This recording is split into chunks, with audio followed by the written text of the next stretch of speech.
আচলতে গুৱাহাটীৰ যি পঞ্চৰত্ন দ্বাদশ বিশেষ বাৰ্ষিক অধিৱেশন অসম সাহিত্য সভাৰ দ্বাদশ বিশেষ বাৰ্ষিক অধিৱেশন এইবাৰ কলাক্ষেত্ৰ প্ৰাংগণত অনুষ্ঠিত হৈছে আৰু এই দ্বাদশ বিশেষ বাৰ্ষিক অধিৱেশনৰ সৈতে সংগতি ৰাখি আদৰণি কমিটিৰ উদ্যোগত যি কুহি কমিটি আচলতে সজাই পৰাই তোলা হৈছে সেই কুহি কমিটিৰ আহ্বায়ক হিচাপে আমাৰ উদ্যোগতে কুহি উপ কমিটিৰ উদ্যোগতে আচলতে ২৭ তাৰিখে আৰু ২৮ তাৰিখে দুদিনীয়া কাৰ্যসূচীৰে শিশুসকলৰ মাজত চিত্ৰাংকন প্ৰতিযোগিতা আয়োজন কৰা হৈছে। কালি ইতিমধ্যে উচ্চ শাখা ৬ষ্ঠ শ্ৰেণীৰ পৰা ৯ম শ্ৰেণীলৈ মোৰ কিতাপৰ জগতখন আমাৰ বিচাৰকদ্বয় হিচাপে আছিলে আচলতে শ্ৰদ্ধাৰ অৰুণ ভাগৱতী ডাঙৰীয়া, মানস ৰাভা ডাঙৰীয়া আৰু অনুতোষ দেৱ ডাঙৰীয়া। গতিকে তিনিজন সন্মানীয় বিচাৰকদ্বয়ে আচলতে এই কুহিৰ উদ্যোগত যি চিত্ৰাংকন প্ৰতিযোগিতা পৰিচালনা কৰিছিলে। গতিকে বিষয়টো ইতিমধ্যে আমাৰ বিচাৰকদ্বয়ৰ মাজৰে এজনে কৈয়ে দিছে। গতিকে উচ্চ শাখাৰ সেই প্ৰতিযোগিতা যোৱাকালি খুব সফলতাৰে অনুষ্ঠিত হৈ গ'ল। ২ শতাধিক প্ৰতিযোগীয়ে অংশগ্ৰহণ কৰিছে। গুৱাহাটীৰ বিভিন্ন বিদ্যালয়ৰ উপৰি অসমৰ বিভিন্ন প্ৰান্তৰ বিদ্যালয়ে অংশগ্ৰহণ কৰিছিলে আৰু যোৱাকালিৰ উচ্চ শাখাৰ পিছতে আজি নিম্ন শাখা ১ম শ্ৰেণীৰ পৰা ৫ম শ্ৰেণীলৈ আজি এই কলাক্ষেত্ৰ প্ৰাংগণতে চিত্ৰাংকন প্ৰতিযোগিতা অনুষ্ঠিত হৈছে। আৰু আজিৰ এই যিটো বিষয় আছিলে সেই বিষয়টো আমাৰ বিচাৰক তিনিজনে ঠিক কৰি দিছিলে হ'ল মোৰ ফুলৰ জগতখন। গতিকে সেই বিষয়ৰ ওপৰতে আচলতে আজিও কণ কণ মইনাসকলৰ মাজত চিত্ৰাংকন প্ৰতিযোগিতা অনুষ্ঠিত হৈছে। আজিৰ প্ৰতিযোগিতাটো প্ৰায় ২০০ৰো অধিক ছাত্ৰ ছাত্ৰীয়ে অংশগ্ৰহণ কৰিছে। প্ৰথম কথা হ'ল কি ছবি অঁকাটো এটা এনজয়মেণ্ট। এটা ছবি এটা আঁকিব পাইছে, বাচ্চাই এখন বহি কেনে ছবি এটা আঁকি আছে। পুৰস্কাৰ পোৱা আৰু পুৰস্কাৰ নোপোৱাটো সেইটো পিছৰ কথা। কিন্তু এই ধৰক আজিৰ যিখন আমি চিত্ৰ প্ৰতিযোগিতা আমি ছবিবিলাক চালোঁ বা চাই আছোঁ, সেই ছবিবিলাকৰ মই যেতিয়া ছবি চিলেক্ট কৰোঁ, মানে প্ৰথম দ্বিতীয় বা কোনোবা থাৰ্ড পজিশ্যন যেতিয়া মই চিলেক্ট কৰোঁ, মই যিটো বস্তু মই সদায় চাওঁ সেইটো হ'ল বাচ্চাই নিজাকৈ এখন ক্ৰিয়েটিভিটি, বাচ্চাটোৰ ক্ৰিয়েটিভিটি তাতে প্ৰকাশ পাইছে নে নাই।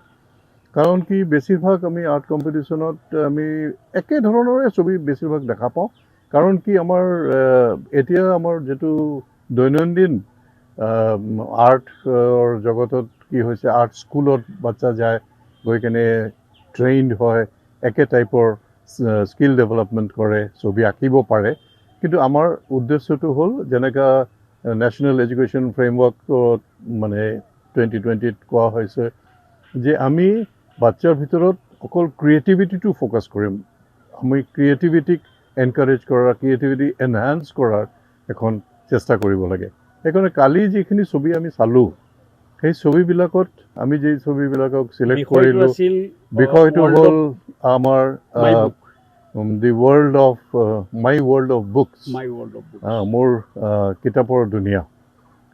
ইয়াতে এনে কিতাপৰ দুনিয়া হ'লে এখন লাইব্ৰেৰী আঁকি দিব পাৰে বাচ্চাই, কিন্তু তাতে কেটছ ৱৰ্ডটো আছিলে মাই। তাৰমানে প্ৰত্যেকজনৰ নিজৰ ইণ্ডিভিজুৱেল এক্সপ্ৰেশ্যন হ'ব। একটা প্ৰত্যেকখন বাচ্চাৰ কিতাপৰ জগতটো অলপ বেলেগ। কাৰোবাৰ তাতে হয়তো বহুত কিতাপ আছে, কাৰোবাৰ তাতে হয়তো কিতাপৰ সংখ্যা বহুত কম। কিতাপ মানে বুলি ক'লে যে অকল স্কুলীয়া পাঠ্যক্ৰমৰ কিতাপ সেইটো নহয়, বাহিৰা কিতাপ, বাহিৰা যিবিলাক পাব্লিকেশ্যন বা আমাৰ নভেল, ষ্টৰি বুক যিবিলাক বাচ্চাবিলাকে সাধাৰণতে পঢ়ে। তো যেতিয়া মই টপিকটো দিলোঁ, চবেই ভাবিলে এই টপিকখন বৰ কষ্ট হ'ব ক্লাছ 6 আৰু 6ৰ পৰা 9ৰ বাচ্চাৰ কাৰণে। কিন্তু যেতিয়া আমি ছবিবিলাক চালোঁ, তেতিয়া আমি নিজেই অলপমান চিন্তাত পৰিলোঁ বোলে কোন ছবিখন আমি চিলেক্ট কৰিম। কাৰণ এনেকুৱা ছবিবিলাক আহিছে যে ছবিবিলাক হয়তো মেচিয়ৰ্ড এজন আৰ্টিষ্ট কৰিবলৈ চিন্তা কৰিব, কিন্তু সেইটো বাচ্চাৰ মাজত আহিছে। আৰু এইটো এটা আনকনভেনশ্যনেল টপিক দিয়া হৈছে। সাধাৰণতে আমি টপিকবিলাক বেছিভাগ আমাৰ চিনাৰী, মাঘ বিহু, তমুক ৰঙালী বিহু এইবিলাকে দি থাকোঁ। কিন্তু এইবাৰ টপিকটো যিহেতু অসম সাহিত্য সভাৰ লগত জড়িত, সেইকাৰণে মাই ৱৰ্ল্ড অফ বুকছ। আৰু তাতে বাচ্চাবিলাকৰ আমি যেতিয়া মেইন ৰাখিলোঁ, মোৰ লগত আৰু দুজন জাজ আছিলে, আপুনিও আছিলে।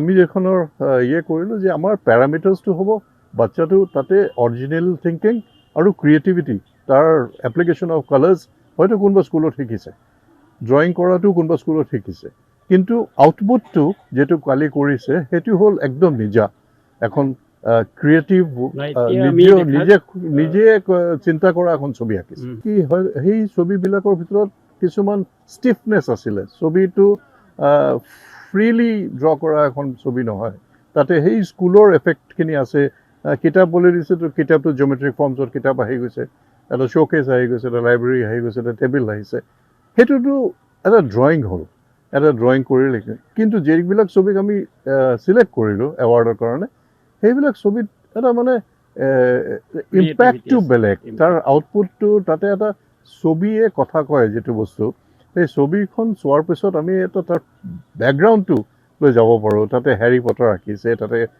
এটা সৰু বাচ্চা তাৰ চিন্তাধাৰাটো বেলেগ তাতে আমি ড্ৰয়িং চাবলৈ নাযাওঁ বাচ্চাই যেতিয়া ছবি আঁকে তেতিয়া তাৰ আউটপুটটো কি তাৰ বাচ্চাটো কি কৰিব বিচাৰিছে আমাৰ বহুত অভিভাৱকেই ভাবি লয় যে ইমান ধুনীয়াকৈ ছবিখন আঁকিলে ধুনীয়া নাপালোঁ এই টাৰ্মটোৱে হ'ল কনফিউজিং ধুনীয়াটো যিটো আপোনাৰ কাৰণে ধুনীয়া সেইটো নট নেচেচাৰি মোৰ কাৰণে ধুনীয়া সেইকাৰণে আমি জাজমেণ্ট কৰোঁতে তিনিজন বেলেগ বেলেগ মানে মানুহ মাতো চবেই আৰ্টিষ্ট নহয় কিন্তু সেইকাৰণে মাতা হয় যাৰ কাৰণে যাতে কি হয় চবৰে পইণ্ট অফ ভিউটো বেলেগ হয় চবৰ দৃষ্টিটো বেলেগ হয় চবৰ চিন্তাধাৰাটো বেলেগ হয় সেইকাৰণে সদায় যে আৰ্টিষ্টে জাজ কৰিব সেইটো নহয় এটা কমন মেনক কোনখন ছবি বেছি আকৃষ্ট কৰে সেইটোৰ ওপৰতে আমাৰ চিন্তা হ'ব লাগে প্ৰথম কথা হ'ল কি আটাইতকৈ মষ্ট ইম্পৰ্টেণ্ট যিটো হ'ল সেইটো হ'ল never participate in a competition to win prizes মই এখন কম্পিটিশ্যনৰ পাৰ্টিচিপেণ্ট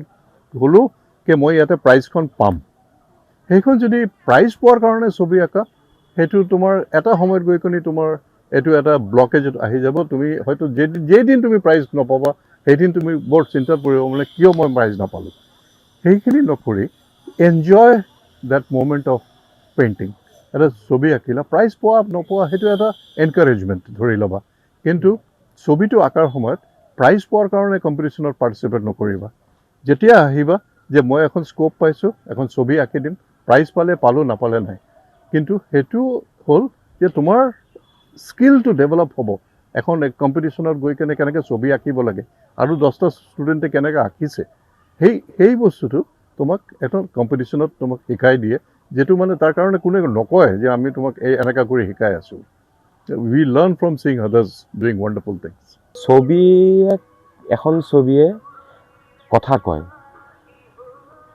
আমি দেখি আহিছোঁ যে বৰ্তমান যিহেতু ছ'চিয়েল মিডিয়া হওক বা সহজতে কিছুমান আমি বস্তু পাওঁ সহজলভ্য হৈ গৈছে মোবাইলটো পালে ইউটিউবত বা গুগল ক্ৰমত আজিকালি বেলেগ বেলেগ প্লেটফৰ্মো আহিছে ছবি এখন তাৰ পৰা আমি নকল কৰি হুবহুকে বনাই দিওঁ আৰু এনেকুৱা আমি স্কুলবিলাকতো এখন ছবি কপি আৰু পেষ্ট কৰিবৰ কাৰণে শিকাই আহিছোঁ কিন্তু তেওঁলোকৰ যিটো নেকি সৃষ্টিশীল মনক আমি প্ৰাধান্য দিয়াৰ পৰা আঁতৰি আহিছোঁ কিন্তু আমি চিত্ৰাংকন প্ৰতিযোগিতাত সেই ধৰণৰ ছবিবিলাক আমি কিন্তু মানে বাছনিত নানো কিয়নো ছবি এখন ফটোগ্ৰাফ কেতিয়াও নহয় ৰিয়েলিষ্টিক হ'ব পাৰে কিছুমান কপি পেষ্ট অল্ড মাষ্টাৰ কপিবিলাক কিন্তু আমি চিত্ৰাংকন প্ৰতিযোগিতাত যিখিনি সেই শিশুজনে বা সেই প্ৰতিযোগীগৰাকীয়ে যিখন নিজৰ সৃষ্টিশীল মনেৰে প্ৰস্তুত কৰিব সেইখন ছবিকহে আমি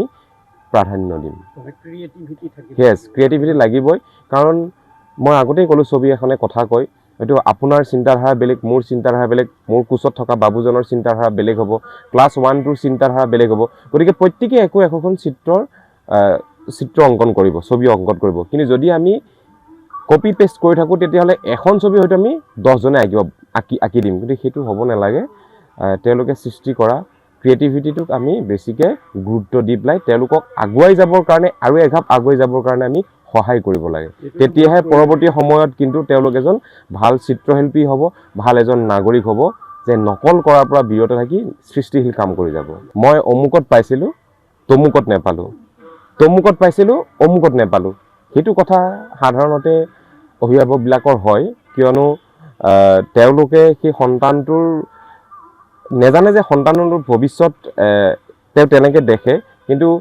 তেওঁলোকৰ যদি ছবিৰ বিষয়ত অলপ জ্ঞান থাকে যে কেনেকুৱা ধৰণৰ ছবি সেই সৃষ্টিশীলটোক আমি গুৰুত্ব দিব লাগে আৰু মই এনেকুৱাও পাইছোঁ ছবি স্কুল এখনত গৈ পেলাই তেওঁলোকে কয় যে আজিলৈকে আমি এই একেটা বস্তুকে শিকি আছোঁ, কিন্তু সেই একেটা বস্তুকে যে সেই তেওঁৰ ল'ৰা বা ছোৱালীগৰাকীয়ে যে আনন্দ মনেৰে কিবা এটা সৃষ্টিশীল কাম কৰিব বিচাৰিছে সেইটো কিন্তু চাব লাগিব। এতিয়া ছবি আমি যিমানখিনি শিকিলোঁ আজিলৈকে, এতিয়াও শিকি আছোঁ, শিকা শেষ হোৱা নাই। নেজানো কিমান সময়লৈকে আমি আমাৰ এই ধাৰাটো আগুৱাই নিব পাৰিম, কিন্তু শিকাৰ শেষ নাই। আপোনালোকে শিকিবলৈ দিয়ক। এতিয়াই আপোনালোকে একদম তাৰ ভাল এটা ৰিজাল্ট আপোনালোকে আশা নকৰিব। তেওঁলোকক শিকিব দিয়ক, তেওঁলোকে যিখিনি কাম কৰে সেইখিনিক আপোনালোকে এনকাৰেজ কৰক, উৎসাহ দিয়ক যে খুব ভাল কাম কৰিছে আৰু ভৱিষ্যতলৈ ভাল কাম কৰিব। প্ৰাইজ পোৱাটো ডাঙৰ কথা নহয়। প্ৰতিযোগিতাত ভাগ লৈ পেলাই তেওঁলোকৰ লগত নিজক কম্পেয়াৰ কৰক, মই কিমানখিনি শিকিবলগীয়া আছোঁ আৰু কিমানখিনি কাম কৰিব লাগিব, তেতিয়া শিকিব পাৰিব। আপুনি প্ৰথমতে উল্লেখ কৰিছে সংগীতৰ কথা, ছবি আৰু সংগীত এটা মুদ্ৰাৰ ইপিঠি আৰু সিপিঠি। সংগীত কৰিবলৈও খুব চিন্তাৰ প্ৰয়োজন। যিখিনি সংগীত সাহিত্যৰ লগত জড়িত সেইখিনি খুব খেয়ালী মনৰ মানুহ। ছবি হওক, আমি হীৰেণ ভট্টাচাৰ্যৰ পাইছোঁ, তেওঁ জীৱনটো কেনেকৈ পাৰ কৰিলে। ভূপেন হাজৰিকা, কেইদিনমান আগত আমাৰ মাজৰ পৰা হিয়াৰ আমঠু জুবিন গাৰ্গ গুচি গ'ল। ভাল নীলপৱন বৰুৱা ছাৰ, সেই কেনেকৈ আঁকিছে মই সেইখিনি কথাটো নকওঁ, যে কেনেকৈ তেওঁলোকৰ নিজৰ জীৱন এইটো পাৰ কৰিছে। গতিকে সেইকাৰণে যে সেই যিবিলাক সাধনাৰ আমাৰ প্ৰয়োজন, সেই সাধনাখিনি আমি সুন্দৰকৈ কৰি যাব লাগে। ছাকচেছ আমাৰ পিছত দৌৰিব। প্ৰথমতে আমি সাধনা আৰু ক্ৰিয়েটিভিটিৰ কাম কৰি যাব লাগে, তেতিয়া নিশ্চয় এদিন ছাকচেছ আমাৰ হ'বই।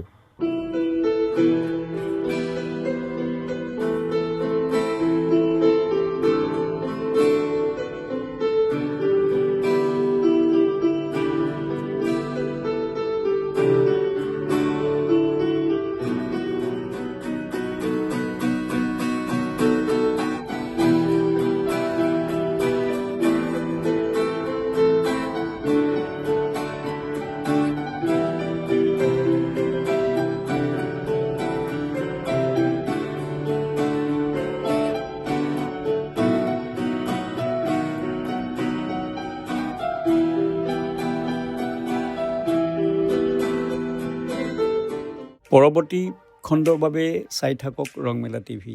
ধন্যবাদ।